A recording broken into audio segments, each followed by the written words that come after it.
Raghav ચડ્ડા Oxford યુનિવર્સિટીમાં ભણ્યા છે, પોતે સીએ છે.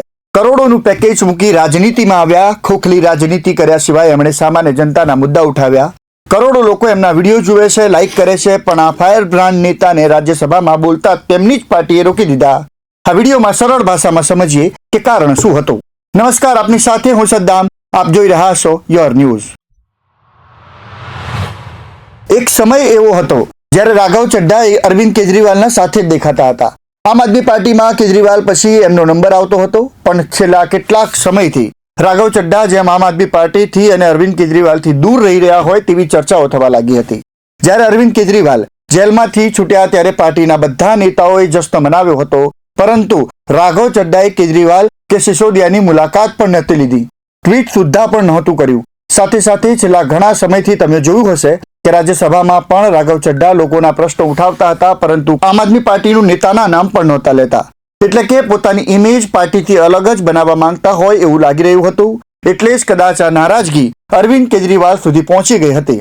આમ આદમી પાર્ટીના અનેક નેતાઓએ અરવિંદ કેજરીવાલ પાસે માંગ કરી હતી કે જ્યારે સાંસદ રાઘવ ચડ્ડા અન્ય સાંસદો કે પાર્ટીના નેતાઓ સાથે વાત પણ નથી કરતા, તો તેમને રાજ્યસભામાં પાર્ટીના ડેપ્યુટી લીડર તરીકે રાખવાનો શું અર્થ છે. આ જ કારણ છે કે આમ આદમી પાર્ટીએ રાઘવ ચડ્ડાને દૂર કરીને અશોક મિત્તલને ડેપ્યુટી લીડર તરીકે નિયુક્ત કર્યા. રાઘવ ચડ્ડાની આ મામલે પહેલી પ્રતિક્રિયા આવી છે, જેમાં તેઓએ વિડીયો સાથે મેસેજ લખ્યો છે કે આમ આદમીને મેરે સંદેશ. मेरी खामोशी को मेरी हार मत समझ लेना, मेरी खामोशी को मेरी हार मत समझ लेना.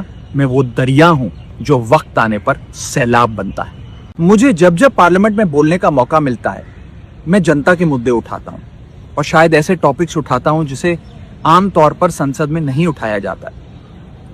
लेकिन क्या जनता के मुद्दे उठाना, पब्लिक इश्यूज पे बात करना कोई अपराध है? क्या मैंने कोई गुनाह कर दिया, कोई गलती कर दी? Have I done something wrong?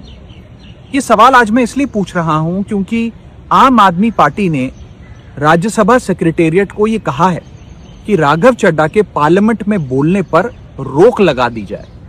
जी हाँ, आम आदमी पार्टी ने पार्लियामेंट को ये सूचित किया है कि राघव चड्डा को पार्लियामेंट में बोलने का मौका ना दिया जाए. अब भला कोई मेरे बोलने पर रोक क्यों लगाना चाहेगा? मैं तो जब बात